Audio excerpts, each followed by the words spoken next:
আসসালামু আলাইকুম ওরহমতুল্লাহি ওয়াবারাকাতুহু।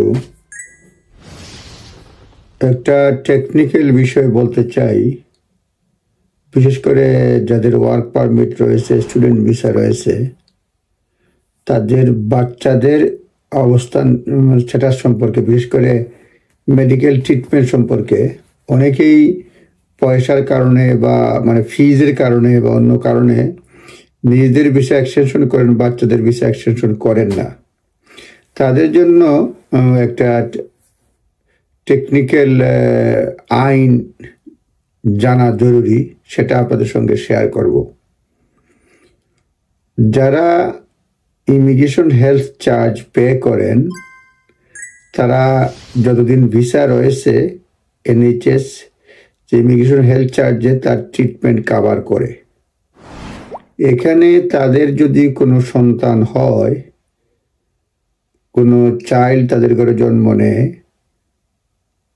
তাদের যদি কোনো ধরনের স্ট্যাটাস না থাকে তাহলে কি হবে? এটা অনেকেই করে থাকেন যে ফিস তো নাই, নিজের করে নেই, পরে বাচ্চাদের করব।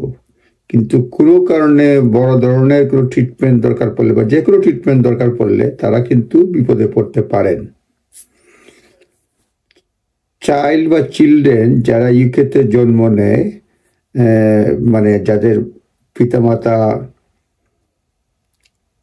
ইমিগ্রেশন হেলথ চার্জ পে করে, তারা বাচ্চার জন্ম নেওয়ার পরে 3 মাস পর্যন্ত এক্সামশন পায় from the date of birth, এবং 3টা মাস সময় দেয় যাতে বাচ্চাদের স্ট্যাটাস ঠিক করা হয়। কিন্তু দেখা গেল যদি কেউ নিজের স্ট্যাটাস ঠিক করলেন কিন্তু বাচ্চা 3 মাস থেকে 6 মাস বা 1 বছর হয়ে গেল, সেই ক্ষেত্রে বাচ্চার কোনো বড় ধরনের ট্রিটমেন্টের দরকার পড়লো, তখন কিন্তু এনএইচএস এই পিতামাতার বিরুদ্ধে, যাদের প্যারেন্টাল রেসপন্সিবিলিটি রয়েছে, তাদের বিরুদ্ধে বিল পাঠিয়ে দিতে পারে, এনএইচএস এর বিল পাঠিয়ে দিতে পারে। সেক্ষেত্রে দেখা গেল যে পয়সা সেভ করার জন্য করছেন, তার চেয়ে বেশি পয়সা এনএইচএস এর বিল দিতে হচ্ছে।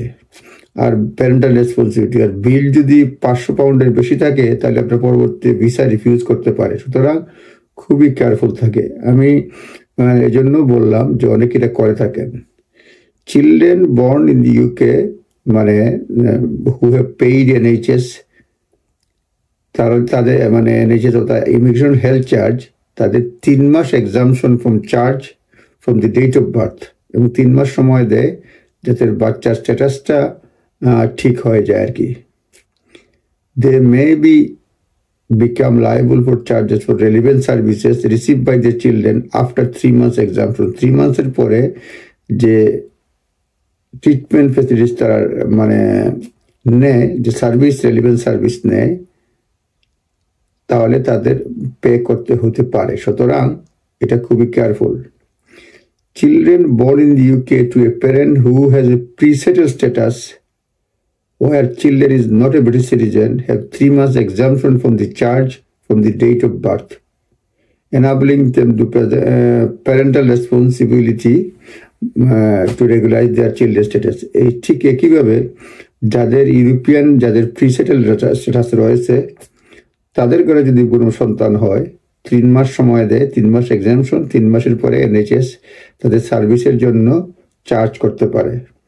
Those with parental responsibility are liable for charges for their child if their child is 3 months old or older, if there is no other exemption applies, and if they do not have a valid certificate of application of pre-settled status or settled status.